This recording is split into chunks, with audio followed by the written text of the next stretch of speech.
जब जिंदगी बहुत संघर्ष में चल रही हो, बहुत दुख का जीवन चल रहा हो, बहुत कष्ट का जीवन चल रहा हो, बहुत कष्टमय जीवन चल रहा हो, तब शमी के 5 पत्ते, शमी के 5 पत्ते एक दुर्वा के साथ एक अक्षत चावल का एक दाना, वो भी हल्दी में भिंगोया हुआ हो या केसर में भिंगोया हुआ हो।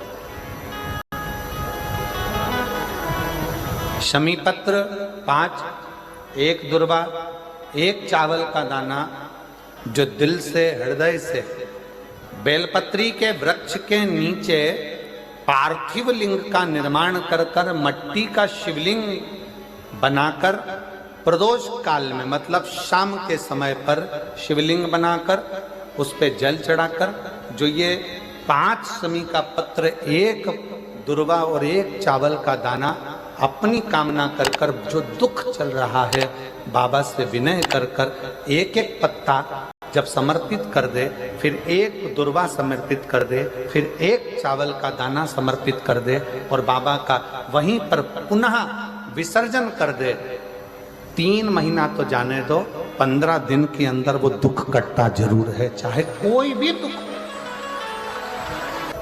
किसी भी तरह का दुख क्यों हो।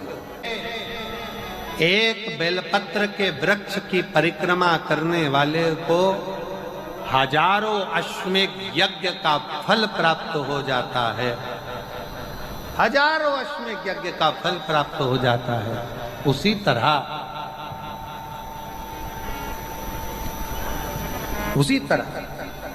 एक पार्थिव लिंग का निर्माण करने वाले को, मिट्टी का शिवलिंग का निर्माण कर कर पूजन करने वालों को 12 ज्योतिर्लिंग के शिवलिंग के दर्शन का पुण्य फल प्राप्त।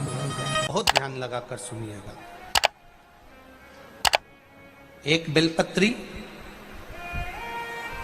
और उस बेलपत्री में एक चंदन की बिंदी और एक अक्षत का दाना मात्र रखकर भी अगर शिवालय पर चढ़ा दी जाती है, एक बेलपत्री, एक चंदन का बिंदी, और चंदन फिर निवेदन करेंगे। आज के जमाने में तुम लोग सब घिसा घिसाया, पड़ा पड़ाया, डब्बी का सामान ले लेकर, वो नहीं, चंदन की मुठिया रखो, थोड़ा सा भी घिसो, जरा सा भी घिसो, उसकी एक बिंदी और एक चावल का दाना जब हम भगवान देवाधिदेव महादेव को समर्पित करते हैं, अपनी कामना कर कर समर्पित करते हैं, तो निश्चितता है, पुराण की कथा कहती है, शंकर भगवान उसका फल शीघ्र प्रदान कर देते हैं। भले आपने कुछ करा ना करा, उसका फल तुम्हें मिल जाता। में जाना, लोटा भरकर जल समर्पित करना, और कभी तुम्हारे जीवन में अगर तुमको लग रहा है कि मैं दुखों से पीछा छूट ही नहीं रहा, तब उस जगह पर बेलपत्री के मध्य भाग में पीला चंदन, ये जो पत्ती है और ये 2 पत्ती हैं, ये बड़ी पत्ती और ये बीच की जो 2 पत्ती हैं, इसके बीच में जो डंडी का भाग रहता है, जो बीच में डंडी का जो भाग है, बड़ी पत्ती और ये 2 छोटी पत्ती के मध्य में जो डंडी का भाग है, उस डंडी के भाग में पीला चंदन और एक अक्षत पीला, शंकर भगवान को आप अगर प्रदोष काल में समर्पित कर रहे हैं, तो ये निश्चित है कि धीरे धीरे कर कर वो दुख समाप्त होगा, वो दुख कटेगा ही। अंतर्गत वर्णन किया गया शंकर भगवान की आराधना में, शिव की आराधना में, जब तुम्हें लगता है कि तुम्हारा व्यापार नहीं चल रहा, कोई तुम्हें धोखा दे रहा है, लक्ष्मी नहीं आ रही, बहुत चिंता में पड़े हुए हो, बहुत टेंशन में जिंदगी चल रही है, बहुत बीमारियां तुमको घेर ली है और चारों तरफ अंधेरा ही अंधेरा नजर आ रहा है, तुमने विचार करा अब मैं तो मर जाऊं तो अच्छा, मैं सुसाइड कर लूं तो अच्छा, मैं मर जाऊं तो अच्छा, तो मरने से पहले एक काम कर कर देखना, शंकर भगवान की आराधना कर कर देखना, शिव पर एक लोटा जल चढ़ा कर देखना, और ज्यादा चिंता, ज्यादा टेंशन हो तो बेलपत्री के जड़ को घिसकर उसका चंदन बनाकर शंकर को लेपन कर कर उसकी भी आराधना कर कर देखना कि बेल चंदन का फल क्या है। बेलपत्र, एक बेलपत्र, ये कोई साधारण नहीं, एक बेलपत्र एक बेल, ये कोई साधारण नहीं, एक बेल। इसकी नीचे की डंडी से लेकर ये दो पत्तियां जहां लगी हैं और दो पत्ती से लेकर ये बीच की जो पत्ती है उसमें जो गैप है, उसमें जो जगह है, दिख रही है आपको? ये दो पत्ती से लेकर बीच की पत्ती के बीच में जो जगह खाली रहती है, 33 कोटि देवी देवताओं विराजमान रहते हैं इस बीच की जगह में। जब शिव जी को चढ़ाया जाता है तब इस पत्ती के बीच की जगह शंकर के शिवलिंग पर रखा जाता है, तो शिव जी इतने प्रसन्न होते हैं कि मेरी स्तुति करने के लिए ये भक्त 33 कोटि देवताओं को लेकर आया है, मेरी स्तुति करने के लिए। लोग चावल लाए, लोग अंबारियां लाए, धन लाए, दौलत लाए, संपदा लाए, पर एक शंकर का भक्त ऐसा होता है जो एक बेलपत्री के रूप में 33 कोटि देवताओं को, 64 योगिनियों को, आदि शक्तियों को शंकर को समर्पित करता है। कितना सुंदर संवाद है, कितना सुंदर बात कही कि भूल से भी, भूल से किसी तीर्थ में नहीं गए, कहीं हमने गौदान नहीं करा, कहीं हम किसी तीर्थ में नहीं गए, हमने कहीं गौदान नहीं करा, हमने कहीं ब्राह्मण भोजन नहीं कराया, हम कहीं गंगा यमुना कावेरी सरस्वती नर्मदा छिपरा पुण्यवान नदी में हम स्नान नहीं कर पाए। शिव महापुराण की कथा कहती है भूलवश भी अगर पिपलेश्वर या बटकेश्वर किसी शिवालय पर भूल से भी अगर एक लोटा जल चढ़ जाता है तो देव अधिदेव महादेव सारे तीर्थों का फल अपने आप प्रदान कर देते हैं। भूल से भी चढ़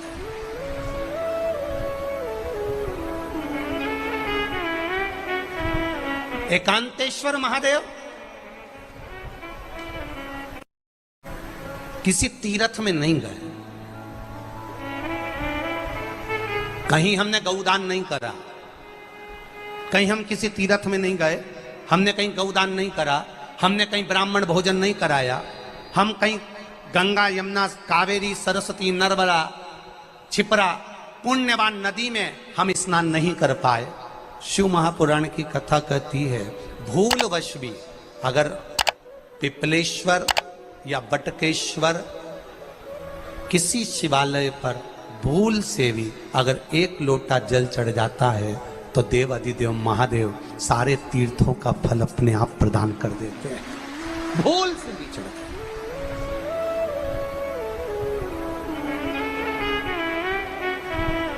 एकांतेश्वर महादेव जो कि एकांत में बैठा हुआ है, एकांतेश्वर महादेव अकेला बैठा है अलमस्त होकर। आप जा रहे हो गाड़ी लेकर, आप 4 व्हीलर गाड़ी में जा रहे हो, ट्रैक्टर में जा रहे हो, ट्रॉली में बैठकर जा रहे हो, क्रूजर में बैठकर जा रहे हो, 2 व्हीलर गाड़ी में बैठकर जा रहे हो और एकांतेश्वर महादेव का मंदिर दिख गया कोई एकांत में, भले उसका नाम नहीं मालूम तुमको कि कौन सा महादेव, और अकेला बैठा है जंगल में वृक्ष की छांव में एक ओटले पर, कोई दीवार नहीं, कोई जाली नहीं, कोई गेट नहीं, कुछ भी नहीं।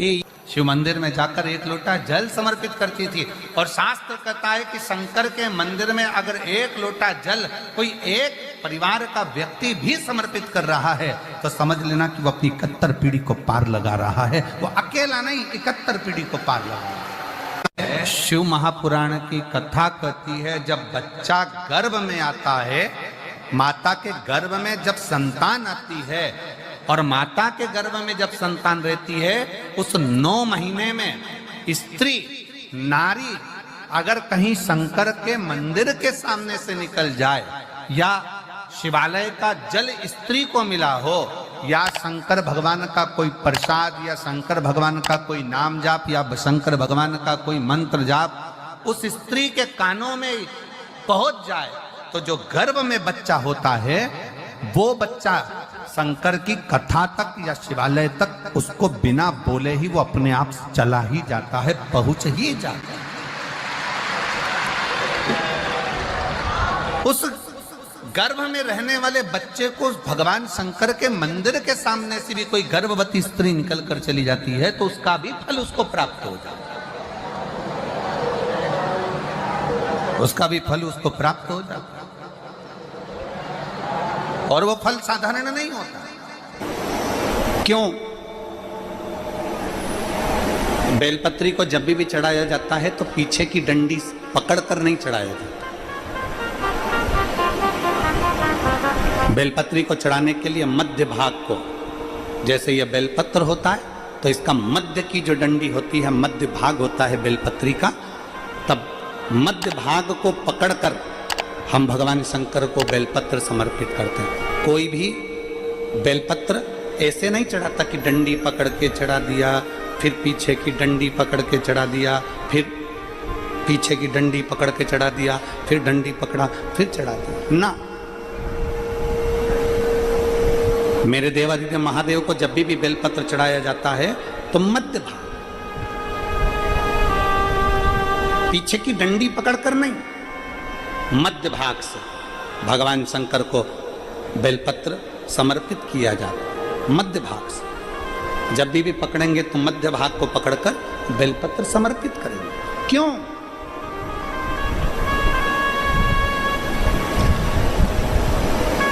क्योंकि हमने भगवान शिव को मध्य भाग पकड़कर इसलिए समर्पित करा कि ये केवल बेलपत्र का मध्य भाग नहीं है मेरे शंभू, मेरे हृदय के मध्य भाग को मैं आपके चरणों में समर्पित कर रही हूं। मेरा दिल, मेरा हृदय, मेरा चित्त मैं आपको दे रही हूं। मध्य भाग एक विश्वास के साथ दे रही हूं। इतनी सुंदर बात नंदी ने कही है।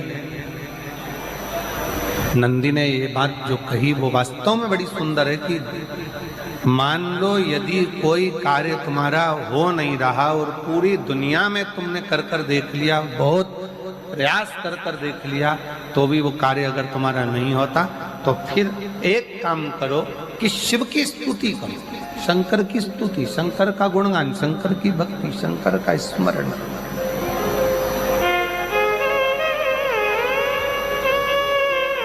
फिर शिव की स्तुति करिए, शंकर से विनय करिए, शंकर से निवेदन करिए, शंकर का गुणगान करिए।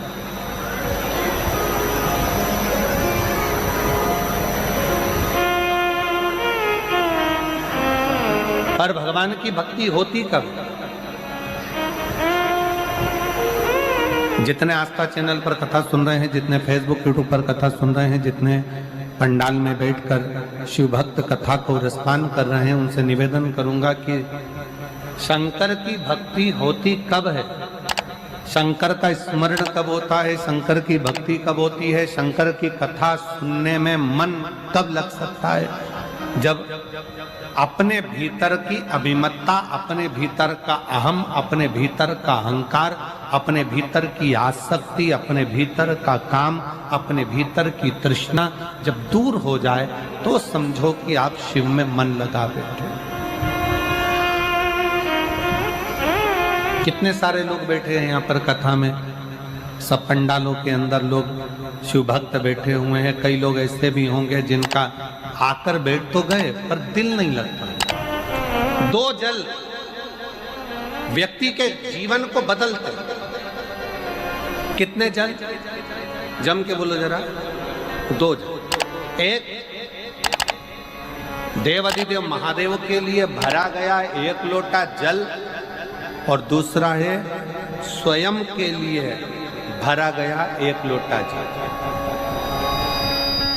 यहाँ पर अगर बुजुर्ग मेरी माताएं बैठी होंगी, मेरी जीजियाँ बैठी हैं, मेरे जीजा बैठे हैं, बुजुर्ग जितनी माताएं बैठी हैं वो पुराने समय का अगर लेख उठाकर देखेंगे तो पुराने समय के लोग भोजन करने बैठते थे ना, तो भोजन करने से पहले अपने पानी के लोटे को भरकर, अपना गिलास भरकर बैठते थे। किसी ने देखा है कि नहीं देखा? जम के बोलो जरा, देखा है आप लोगों ने?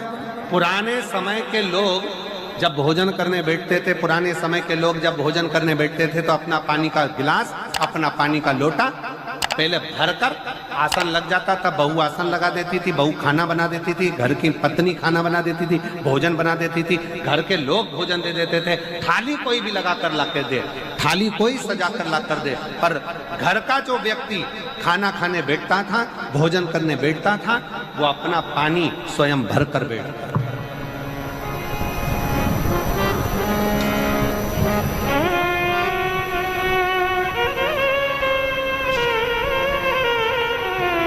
के जमाने में दुनिया के लोग कहते हैं मैं दुकान चला रहा हूं, दुनिया के लोग कहते हैं मैं घर चला रहा हूं, दुनिया के लोग कहते हैं मैं ये कर रहा हूं।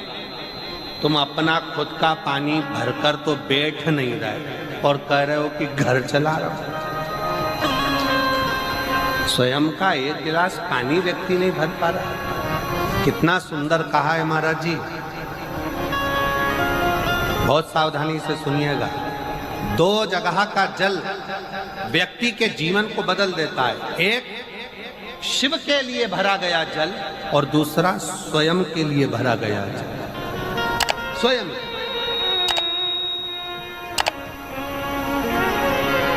शंकर के मंदिर में जा रहे हो, एक लोटा जल अपने घर से भरकर लेकर चले जाओ और अपने घर में जब तुम भोजन करने बैठ रहे हो, जब तुम रोटी खाने बैठ रहे हो, भोजन करने बैठ रहे हो, भोजन ग्रहण करने बैठ रहे हो, जब तुम भोजन को ग्रहण करने के लिए बैठ रहे हो, तब अपने घर में जब तुम भोजन ग्रहण करने बैठ रहे हो तो एक लोटा जल या एक गिलास पानी भरकर बैठो।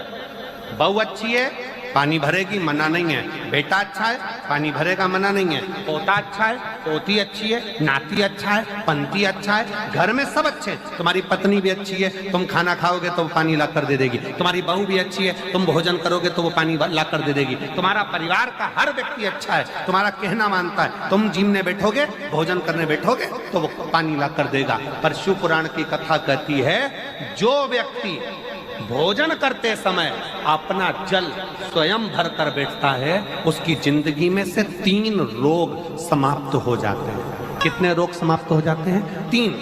पहला, अपना जल स्वयं भर कर बैठने वाले के घुटने का कभी भी